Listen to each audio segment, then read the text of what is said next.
ঢাকা আটে নির্বাচন করতে চাওয়া প্রথমত হলো আমরা গত এক বছর ধরে বলবার চেষ্টা করছি মূলত আমাদের যা কিছু বলি রাজনৈতিক লড়াই এর প্রথমত হলো সাংস্কৃতিক লড়াই।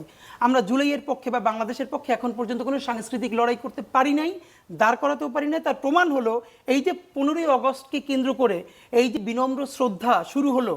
তো আমি অন্তত এরকম কয়েকজন আর্টিস্টকে জিজ্ঞেস করেছি যে আপনি যে বিনম্র শ্রদ্ধা জানালেন কোনো সমস্যা নাই। দেখেন আবারও বলি, ফিলোসফিক্যালি যেই লোকটা আগেও বিনম্র শ্রদ্ধা বলেছে কিন্তু গত 15 বছরে কোনো সুযোগ সুবিধা নেয় নাই, এখনো যদি সে বিনম্র শ্রদ্ধা বলে তার ব্যাপারে আমার কোনো সমস্যা নাই, সে বলতেই পারে।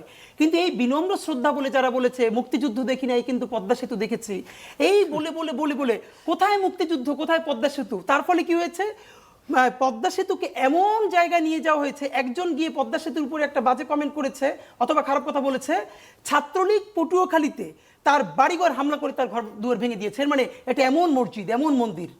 এই যে ন্যারেটিভগুলো দেখেন যে গণহত্যা করে মানুষকে গুম করে খুন করে, মাঝে মধ্যে তার চেয়েও তার পক্ষে যে মত উৎপাদন করে দেয় ন্যারেটিভ নির্মাণ করে দেয় সে ভয়াবহ অপরাধী। কারণ কি, যে সরাসরি খুন করলো আপনি তাকে ধরতে পারবেন, তার ক্রিমিনাল অফেন্স আছে।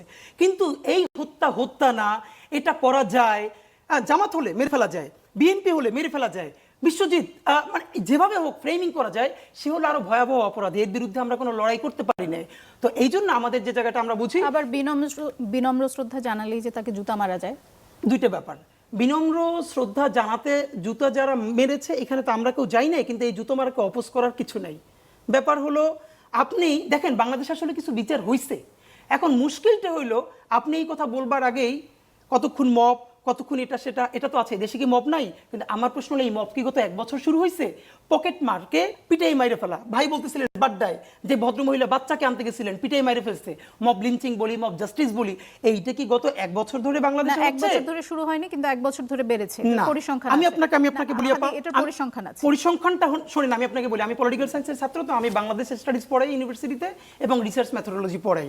রিসার্চ ইটসেলফ একটা সিস্টেমেটিক করাপশন। আপনি বলবেন কি বাংলাদেশে এখন আওয়ামী লীগের 40% ভোট আছে, আপনি স্যাম্পল সাইজ নেবেন গোপালগঞ্জ, স্যাম্পল সাইজ নেবেন গাজীপুর, স্যাম্পল সাইজ নেবেন কিশোরগঞ্জ আর ময়মনসিংহ, তাহলে তো ভোট আছে 80%। সুতরাং আপনার স্যাম্পল সাইজ কারা, আপনার ইন্টারভিউই কারা, আপনার এখানে বাংলাদেশের গবেষণাগুলো কি হয় এটা আমরা জানি।